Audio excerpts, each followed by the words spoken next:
Welcome to the Point Podcast. We have informed, intelligent conversations about today's financial topics submitted by viewers like you. Let's go ahead and get started. Here are your hosts, Landis Wiley and Alan Wallace. Hello and welcome to The Point. I'm your host, Landis Wiley, sitting here as always with Chief Investment Officer Alan Wallace. If this is your first time tuning in, welcome.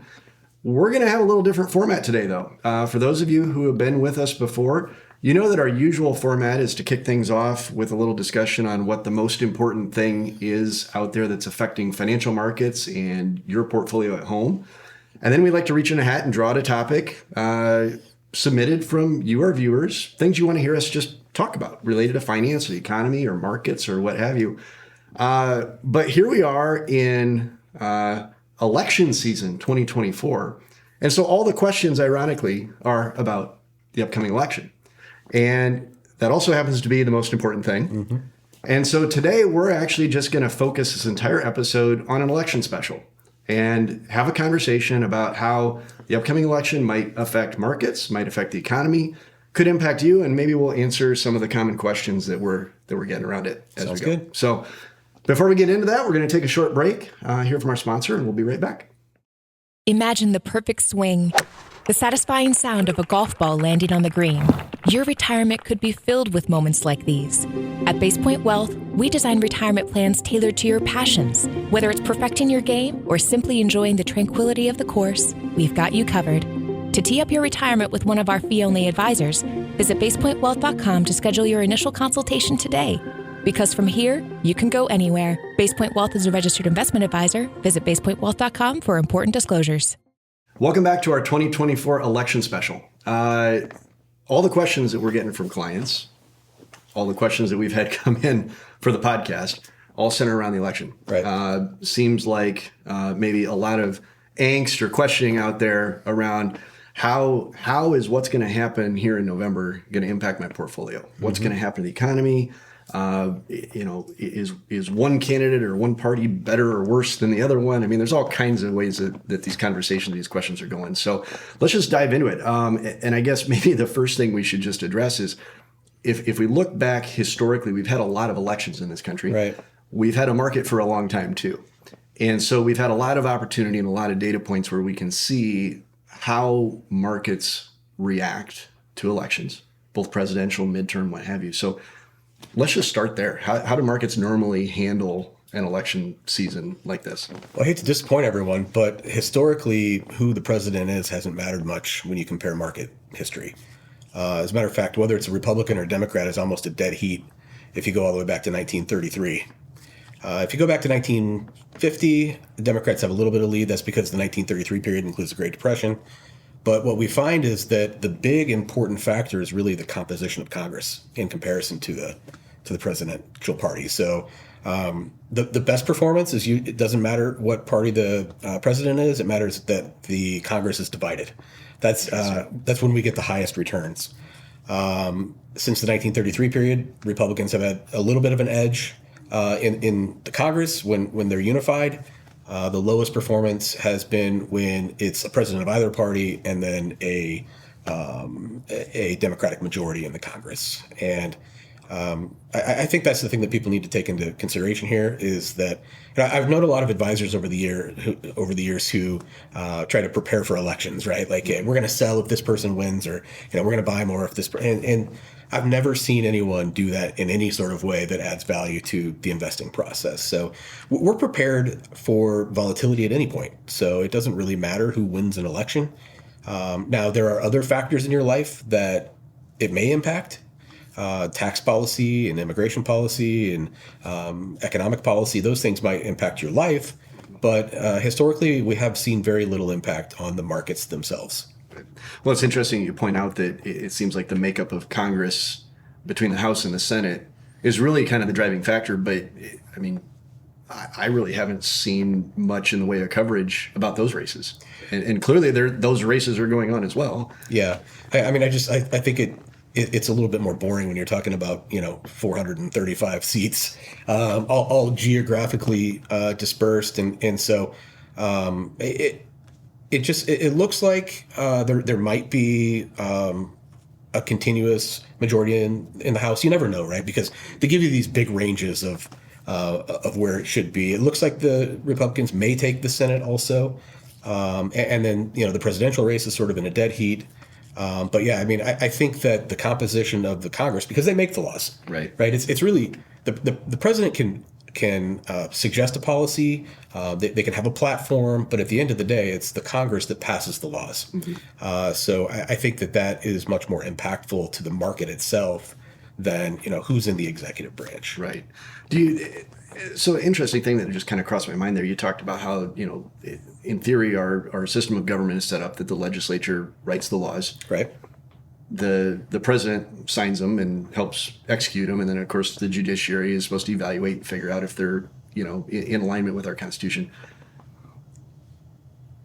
In recent years, there seems to have been a substantial increase in the use of executive power, right, by the president to enact different policy, whether it's regulatory policy, bordering on things that traditionally are maybe more the purview of the legislature.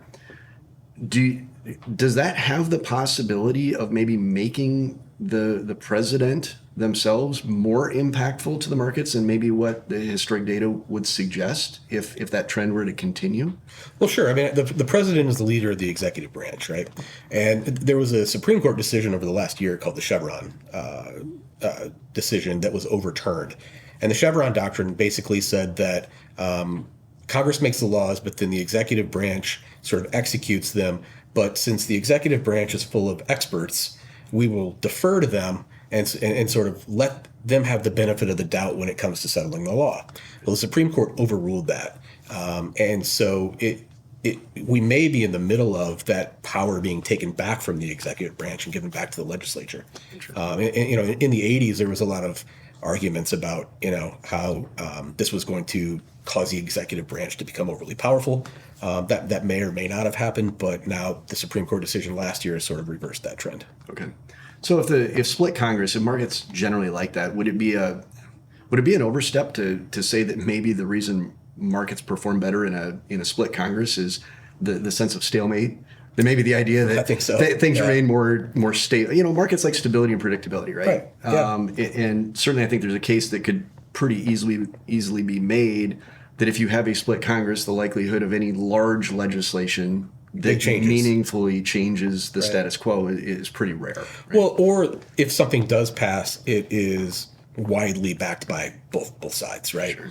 So it's sort of a check on these sort of fringe type policies getting put into place. Mm-hmm. So when you have unity on one side, and especially in a climate like we're in now, where everyone is so polarized, right? If you pass something, half the population is going to be really upset about it. So I think the gridlock that we've had has actually sort of created a sense of calm and been a stabilizer. At least for the markets. Right, yeah, exactly, yeah. We're not talking about people's personal lives. We're talking about how they impact the stock market, correct? Right, yeah. Right. Okay, so, I guess if we can look at that, if markets generally are probably going to be more focused on the split of Congress, we can kind of move past maybe the idea that, well, if we bet that this candidate's going to win, my portfolio will go up, and if this candidate wins, my portfolio is going to go down. Maybe we need to dig in a little more granular and talk about maybe some of the specific policy proposals. Yeah, I think that's good. That I think are that are really on the ballot, right? Not just in the presidential context, but also in those House and Senate races that may have immediate impact on people, including people that are watching and listening to this. But may also, in some cases, be a longer-term type of effect to the markets for years or decades into the future. So, there's a whole host of them. I know you hit on a few of them there at the beginning. Taxes and immigration, and you can talk. I mean, you can go into education. You can go into all kinds of different areas there. Let's just maybe start with one that is also coming up in a lot of questions, which is how do we prepare for potential changes to the tax code? Sure. One of the things that is a hot button issue that we do hear a lot about, that our advisors hear a lot about, is questions around the expiration of the Trump tax reforms. Right, the Tax Cuts and Jobs Act. Tax Cuts and Jobs Act that comes up here 2025. where those start to fall off, at least on the personal side. The corporate side, those tend to be locked in, but on the personal side, there's a lot of changes coming up. So that seems like maybe an area where the outcome of this election could have a fairly immediate impact on folks. Sure. You would presume that if Donald Trump were to win the election, there would be a higher likelihood of wanting to extend or, maybe even go further with some of those cuts and not allow them to expire, whereas maybe the alternative side would say let some of those go away, at least in some areas. So, how do we see that playing out? How does a person position themselves, maybe not even so much from a portfolio perspective, but how can a person out there prepare for either one of those possible outcomes? What do we think is going to be the result of? Well, we don't know, obviously. Both sides are saying that they don't want to raise taxes for anyone that makes less than $400,000 a year.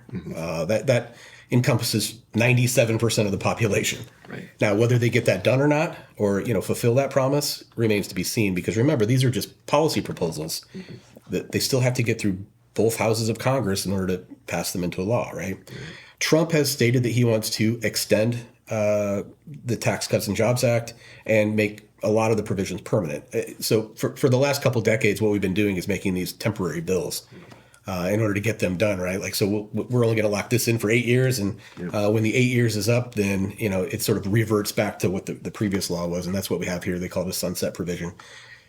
So that there will be higher marginal tax rates. We go back to a lower standard deduction. Personal exemptions come back on. The AMT becomes more important. So those sort of things would be back in play in 2025.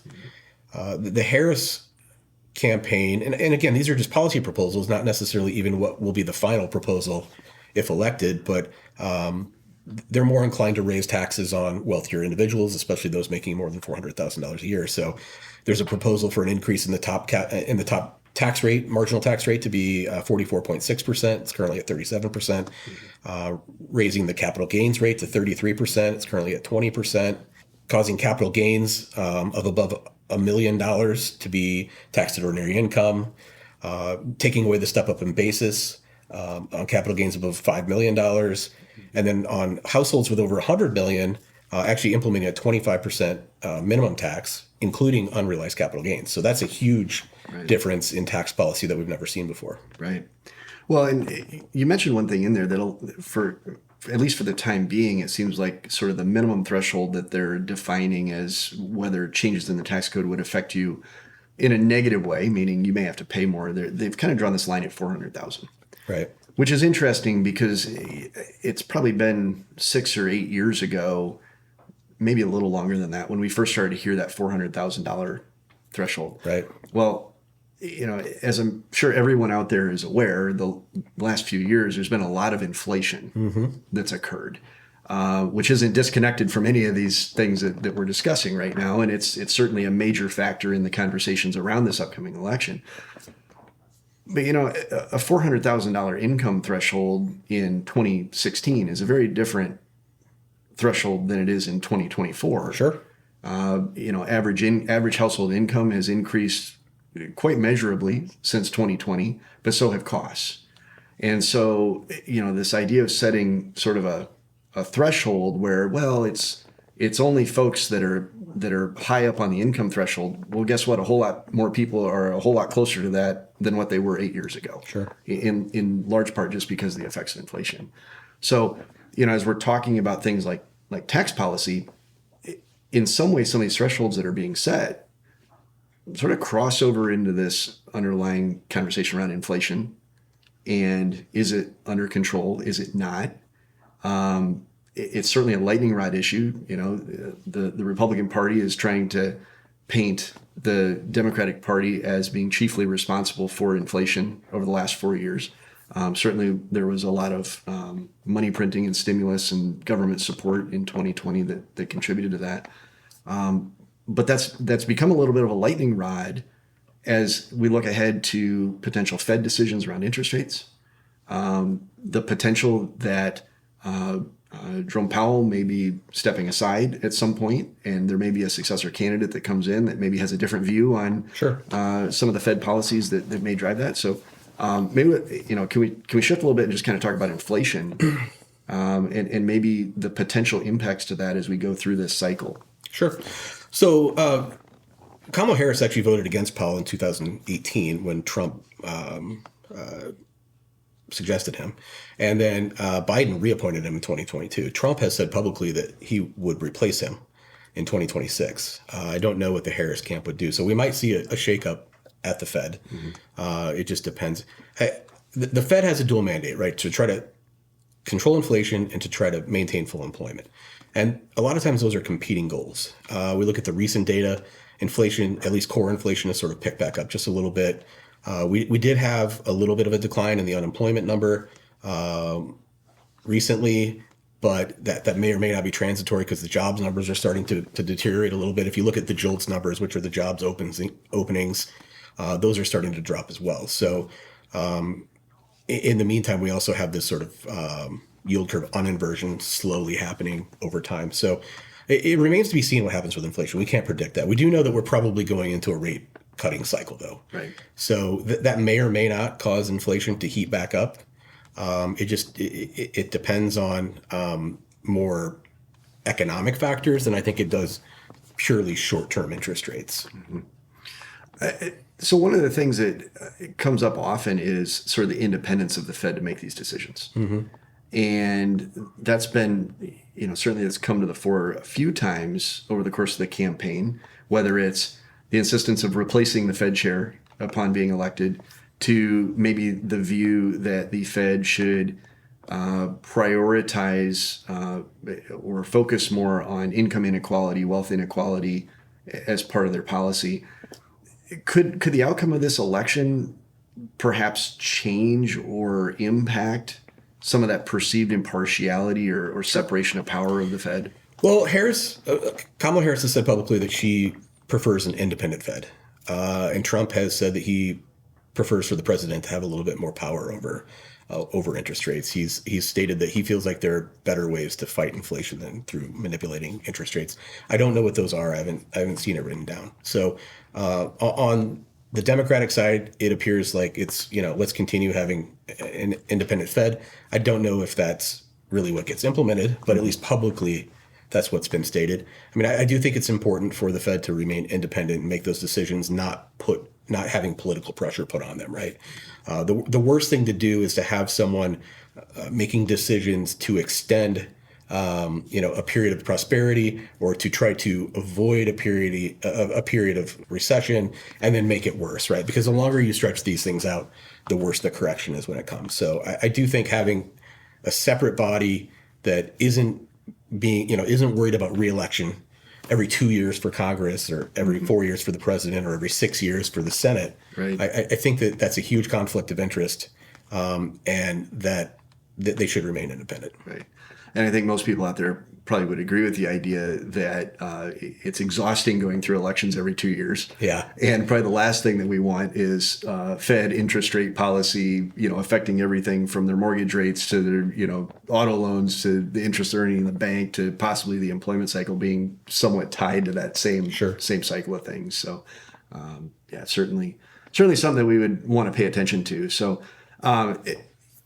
in looking then at sort of that Fed independence, the idea of, how much should those in government maybe put their finger on the scale of things, okay? Sure. Whether that's Fed policy or getting in and, making dramatic changes to the not just the tax rates, but even the types of taxes that we levy. You mentioned some earlier, the concept of going after unrealized gains, which is something we've never done.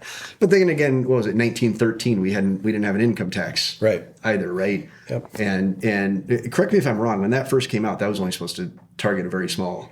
Yeah, it was only supposed to target the top 1% to 3% of the population. Right. So a lot of times when these policies are tested out, they're sort of sold as, this is only going to affect rich people. It's not going to affect you.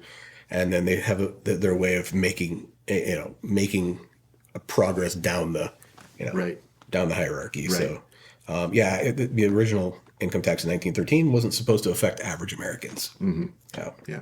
Strange things happen though when you set a fixed income threshold. Right. Right. Kind of back to that point of, now it's 400,000. Back then it was probably, I don't know what it was, 15,000 or something, which nowadays most people look at it and say, well, everybody does that. Well, that's why the income tax applies to everybody. Right. So a lot of, a lot of what seems to be taking shape, and this isn't a new debate, is kind of back to the point where you have this idea of how much involvement should government have, should government policy have, should legislative governance have over the workings of the economy, or the freedoms of individuals to buy and sell the things that they want, or what have you. There's certainly some big differences in what's been shared by the candidates so far, and this is something that we get asked about quite a bit. Is if one party gets in, will there be areas of the market that do better than others? Right? Will there be things that we should avoid if we think that one candidate or one party is more likely to win or lose? Easy ones that come to mind. Energy policy. Sure. There's a big dichotomy in energy policy here, right? You have one side that's sort of pro-oil, pro-drilling. Harris has sort of backed off of comments she made earlier in 2019 about fracking, and has now reversed and said, I'm not against fracking, but originally that was the position that was made. And then on the left, it's more pushes towards green energy and giving tax subsidies and awards for electric vehicles and solar power and wind power and those sort of things. So I think there's a big divergence in how, not the energy industry as a total, but how different segments of the energy industry will be impacted. Because I think if it's a Democratic win, then you have the continued implementation of the Inflation Reduction Act, which has a lot of renewable energy type incentives in there. And Trump has said publicly that if he's elected, he's going to try to get that act repealed.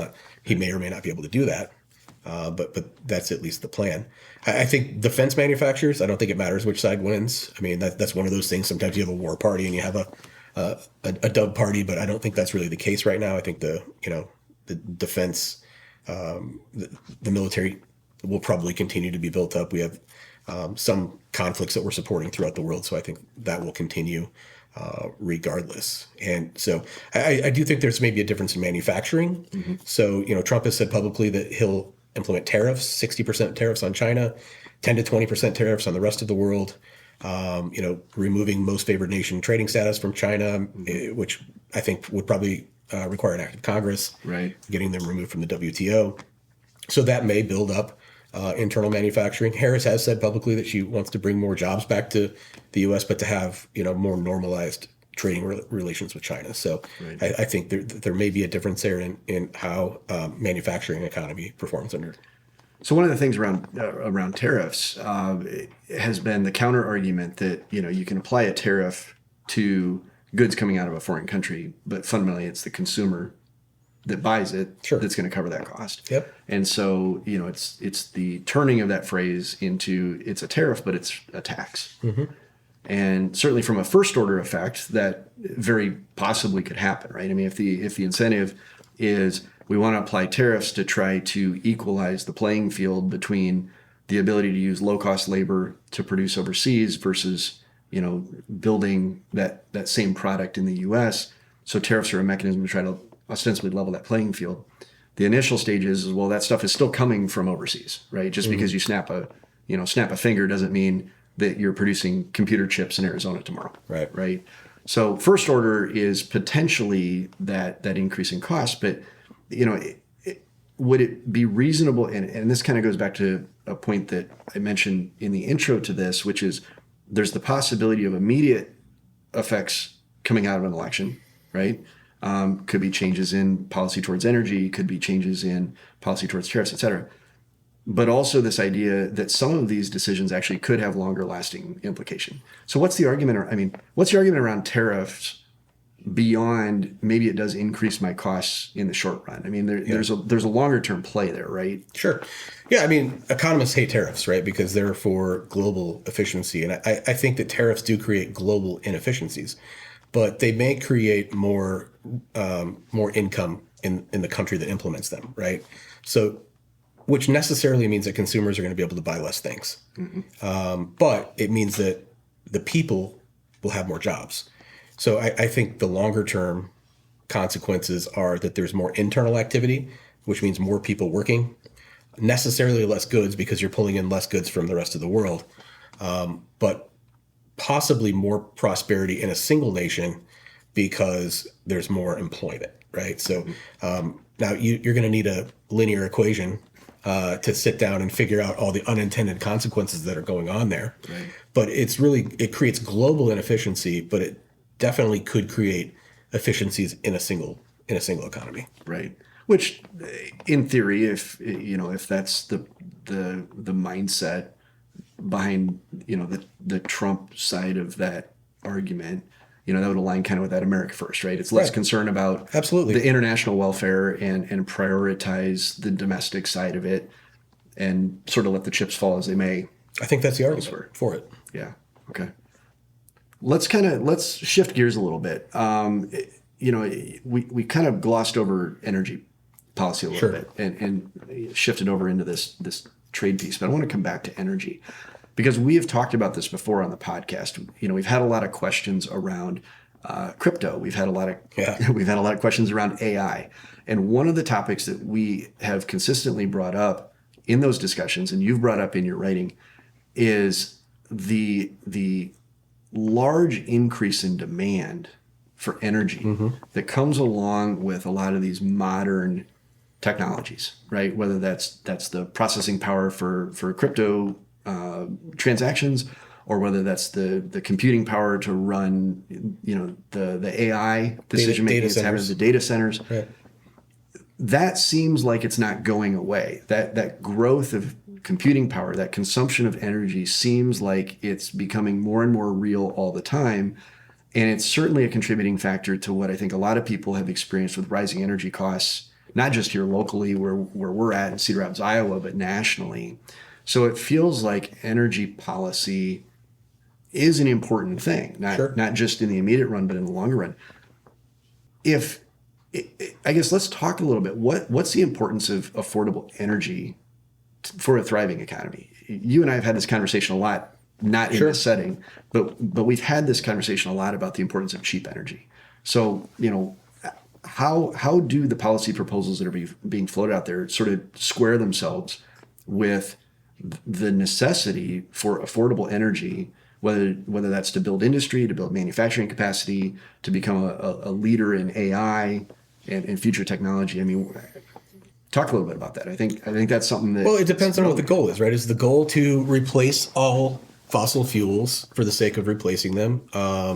Or is it to get there over time without causing economic dislocation? Mm-hmm.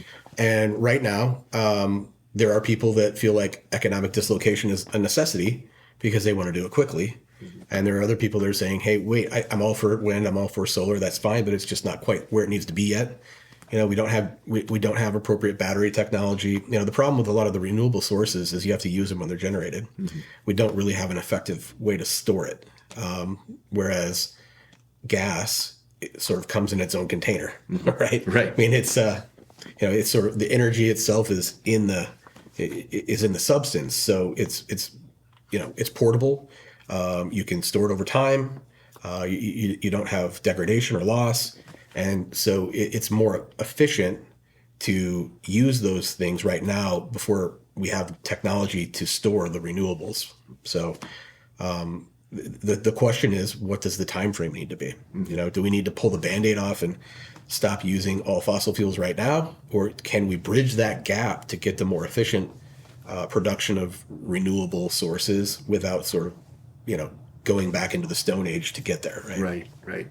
And that does maybe seem something that's a little different this election cycle. It's less of a black and white, I'm completely for or against renewable sources, and it's become more of a debate over the timing of it. Right.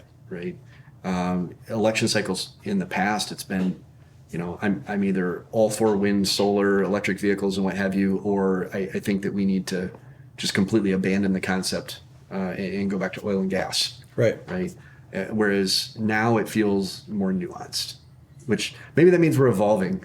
I think it does, right? I mean, I think at first it was very contentious, and some people thought it had to be one or the other. Mm-hmm. But I don't think that that's true. But I think we can, use our current energy system as a stopgap to get to where we want to go and take our time and get there, without having the lights go off all the time, right? I mean, we've seen some of these brownouts and power outages over the last few years in state economies where they've tried to push a little bit too fast. And I think maybe that's a noble goal, but at the same time, you don't want people dying from cold and heat because because the power's not on. Right.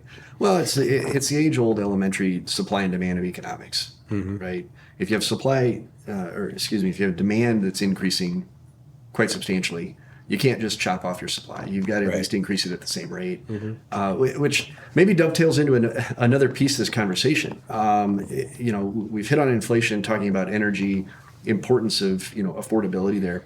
One of the big topics that's out there is obviously affordability of costs of living. We hear about CPI, Consumer Price Index, all the time. Certainly, it was a bigger story a couple of years ago as inflation, official inflation, was up into the 8%. Pushing 9% range. And we can debate all day long about how accurate that number is and what have you. But that's also something that seems to be front of mind for people, and a question that we hear often going into this election is, depending on how the election works out, is inflation going to ease? Are things going to become more affordable? Are home prices going to come down? I can't afford to buy a home, right? We're stuck. We have a low interest rate, and homes are $100,000, $200,000, $300,000 more than what they were a couple of years ago. We know that that's been a story for a while. There's certainly been discussion around this election around housing policy. I guess, what are maybe some of the factors that are driving some of that housing cost inflation that people have experienced? I mean, may we start there? Sure. Because I think that goes. I think it's clearly supply related, right? I mean, I don't think we're building enough housing for the millennials who have sort of passed that age 35 peak household formation age, and are trying to buy homes. I think that regulations have stifled continued construction. I think there's another factor, which is a lot of large investment firms buying up a lot of housing. I do think that is a factor. I mean, if you have a big source of capital coming in and buying homes and leasing them out, it is going to impact the price a little bit. I've seen some proposals to maybe give a $25,000 credit for a first-time home buyer. I would hesitate to say that that's going to be effective, because it's just going to inject money into that system, and all it does is redistribute who's able to buy a house and who's not. That's more of a redistribution technique than it is really an affordability technique.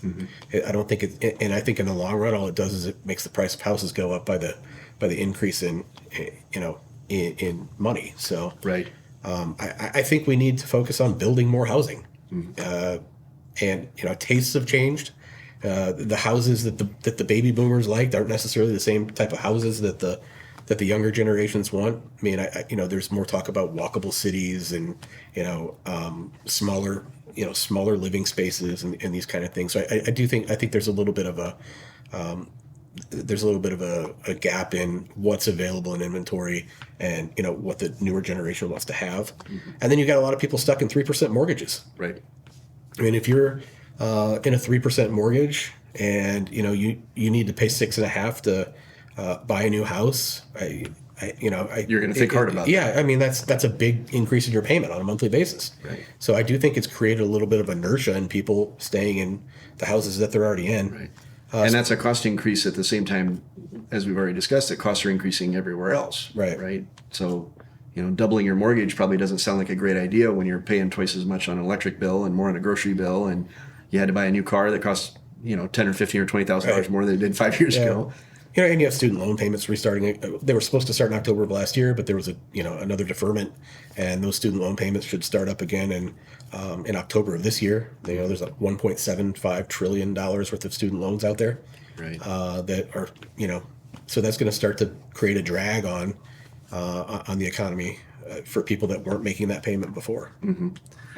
So you talked in there briefly about maybe some of the proposed approaches to tackle the affordability issue. One of them that's been widely publicized and talked about has been the idea of $25,000 tax credits or down payment assistance or whatever term that you want to use for it. And there's been various state level proposals that have been floated around kind of to tackle that same thing. We've sort of seen that approach taken to affordability questions and accessibility questions before. It's hard for us to sit here and speculate and say, would a policy succeed or fail, right? Obviously, we don't know the details of it. You can say what you want in a campaign, but things often look a lot different by the time pen hits paper on legislation. And once all the other things are added to it, right? Yeah, you got to get all the pork in there, right. And all that.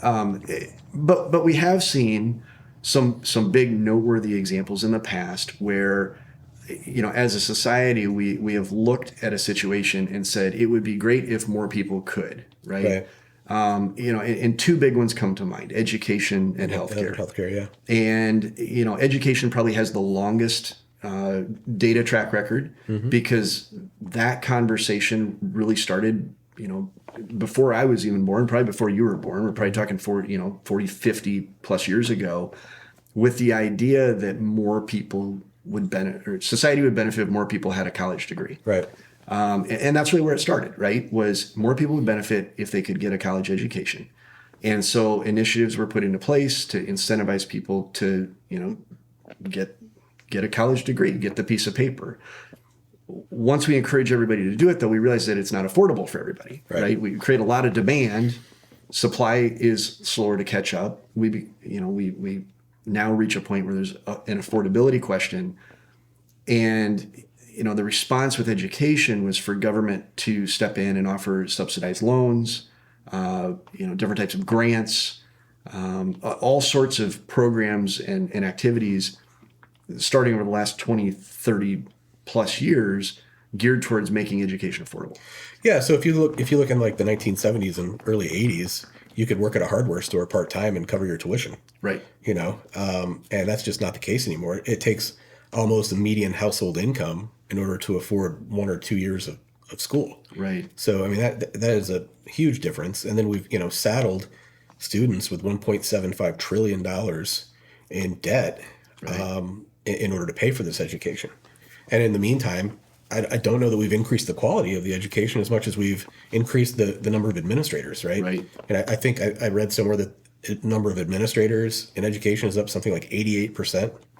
Yeah. Now I have nothing against educational administrators, right? But that's where most of that loan money is going, and it's going to big buildings and this kind of stuff instead of going to the curriculum of teaching. And in the meantime, we've created a shortage of plumbers and electricians and other types of laborers, right? So if you look at other countries like Germany, not everyone goes to post-secondary school. They start them in trade schools young. Right. You see someone who's sort of handy and isn't necessarily going to become a philosopher. And so you start training them in, the things that people need done, bricklaying and plumbing and electrical work. And I think we need to get away from this feeling that type of work is somehow demeaning, because it's not. Right. It's something that's completely necessary to the functioning of our economy. And as a matter of fact, now those are really high paying jobs. I was just going to say, there's a lot of plumbers out there making a whole lot more than folks with business degrees. Exactly right. I mean, you have a lot of people making degrees making less than the median household income of $65,000, and a lot of people in trades making six figures and more. So, I think that we need to be a little bit more directed and get people into the right place. Mm-hmm. I think that, the goal is get someone in a place where they're happy, they're fulfilled, and they're successful. Right. And encouraging everyone to go to 4 years of post-secondary education, and party for 4 years and, that kind of stuff. I don't know that it's that productive to the economy as a whole. Right. You've often kind of talked about, this idea that history doesn't always repeat itself, but it often rhymes. Yep. And so as we're evaluating and looking at the potential for, how does government, and what is the appropriate role for government, and what is the appropriate policy to address, perceived or real affordability issues with maybe, is housing the modern day education? Is housing the modern day healthcare, right? Mm-hmm. I can remember one of the earliest elections I can remember was 1992. Bill Clinton and everybody, the effort was everybody needed to have a home, right? Right. We wanted everybody to be able to buy a home.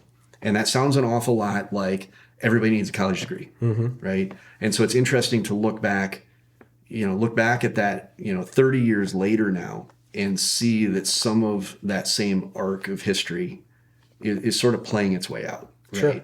Sure. It feels like maybe education is 20 years ahead of that. And I think that's where some of that narrative and conversation has shifted focus the last few years of people being more open to the idea that maybe not everybody does need a college degree. Right. And certainly they probably don't all need one that costs them $100,000 a year, right? To be seen how some of these policy proposals maybe play out, but there may be some cautionary lessons to learn. Yeah, I think be careful what you wish for, right? I mean, that's getting involved in areas of the economy and pumping money into them and creating regulations that try to shift incentives and try to shift outcomes for people, I think is a little bit of hubris or arrogance on our part that, we're that good that we can come in and control the economy at that type of level. We've seen that happen over history, and typically it doesn't end well. I mean, I think a lot of times it's better to go back to basic economics and let individuals seeking out their goals interact with one another in order to, find their proper incentives. And, we're moving more and more towards trying to, move the pieces around the board instead of letting concept of central management as opposed to kind of individual control. Right. Yeah. So one of the other topics you touched on this briefly, and we do get a lot of questions about this, and it's primarily related to potential impacts on labor markets and wages, but it has to do with immigration. It's been a hot button issue. There's all kinds of conversations that you can get into around immigration that go beyond the financial impacts. But I think for purposes of this discussion, there's plenty we can talk about around the potential economic and financial impacts of immigration. One of the interesting statistics that I think we've both seen and many have probably heard is this idea that nearly all, if not all, job growth in the United States over the last 3 or 4 years. I think since 2017. 2017. So I guess we are getting older. Yeah, we are. We are getting older. So 7 years has effectively been through the immigration channel. Right. There's been very little, if any, wage growth. In fact, declining wage growth, depending on which study you look at, for I guess what you would call natural born workers is what they're called in the Fed data. So what's the implication to that type of information? How does that impact people watching this? How does that impact our job market? How does that impact potentially investment markets, economy? I mean, what's the relevance to immigration for finance? So you've got a sort of a cultural and a economic dichotomy going here, right? I mean, people want different things for different reasons. And so, you've got one side saying we need to let as many people in as possible. And you have the other side saying we need to, carefully control the people that we let into the country. And if, depending on who's elected, if the Republicans are elected and get in and immediately shut down the border, we do have to realize that almost all the job growth, or actually all the job growth we've had since before COVID, is going to non-natural born or foreign born workers. And so, you're going to have unintended consequences of that. Now, I'm not saying that satisfies your other goals, but at least economically speaking, you're probably going to need to be prepared for a recession. Right now, the jobs growth and unemployment numbers are two of the things that are keeping the economy afloat, so to speak. Now, I think that there's a big difference between coming to the country legally and coming to the country illegally, and we could argue about those things all day. But the basic matter of fact is, because we're trying to stick to finance here, right? The basic matter of fact is that if we shut off the flow of immigration coming into the country right now, that it's going to impact the economy in a negative way. So we just need to be careful, be prepared for that. We need to make choices. We can still make that choice. We just need to make sure that, the benefit is worth the cost. Right. And we may analyze it and say that it is. But the problem is when you have contentious issues like this, both sides want to hide the negatives and preach the positives. And there's rarely ever a situation where something is all good or all bad. Right. We need to take a very middle of the road view of this and say, okay, here are what the facts are. Here's what happens if X happens. Here's what happens if Y happens. And then make an educated choice on what we should do. Right. That might be one of the most masterful ways of tackling probably the hottest social button issue that I could have come up with. So bravo. Thanks. Well done. I think out of this conversation, we've covered a lot of ground, and I think we're kind of getting to the point where, we can sort of look to wrap this up. Sure. The message, I guess, that I would take out of this in listening to you is we need to be very careful about separating, to use one of your other phrases, you got to separate the signal from the noise. Right. There's a lot of noise in any election cycle. There's a whole lot of noise around this one. The truth of maybe the best possible outcome is probably somewhere in between the talking points that you hear on both sides. And in general, the markets, getting back to kind of the opening of this, which again, I think is where most people are looking to us and saying, how is this going to impact us? The markets actually do a fairly good job of kind of navigating it in a reasonable fashion. Sure. Right. And so, probably the message that a listener or a viewer could take out of this is don't lose sleep at night. Right. Certainly not as far as your portfolio goes. Yeah. Not over this. Not over this. There are other ways to lose sleep, but right. Worrying about the election, I see the people thinking that this is the end of the world one way or the other, and both sides truly believe it, right? Yep. But we've been through this before. This is not the most contentious that the U.S. has ever been. If you go back to 1865 or 1776, right? We're nowhere near that level. Yep. So we all just have to focus on the things we can control. Right. And that's harder to do these days, right? I mean, if you go back 100 years, and you threw some important dates out there, or something. So go Google the dates. Yeah. And you can see things have been more contentious than they are today. Politics has always, to a degree, been a game. Right. Right. It's always been theater. In large part, it's always been theater.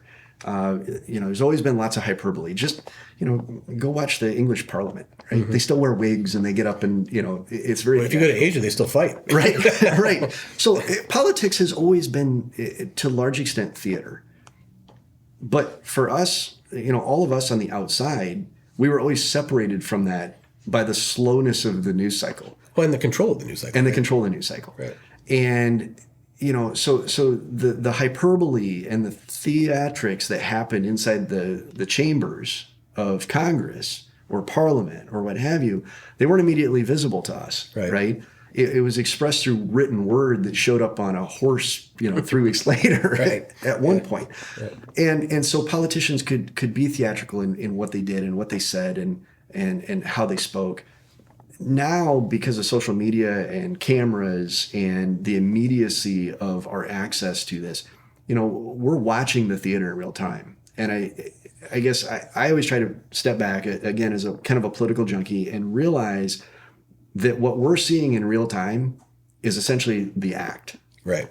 And we haven't done a good job collectively as a society of probably recognizing the theatrics in that. Mm-hmm. And we tend to maybe take too literally some of the statements that get put out there for hyperbolic effect by our politicians. Yep. And so, back to the don't lose sleep about this overnight. Understand there's a little bit of some acting that goes on. I think it should be taken seriously, but not literally, right? And those are two different things. And when you take it literally and seriously, then you get in trouble. So, right. I think we have to remember that, this is a 200 plus year old country that's been humming along fine, been through periods of turmoil and depression and all these things and war.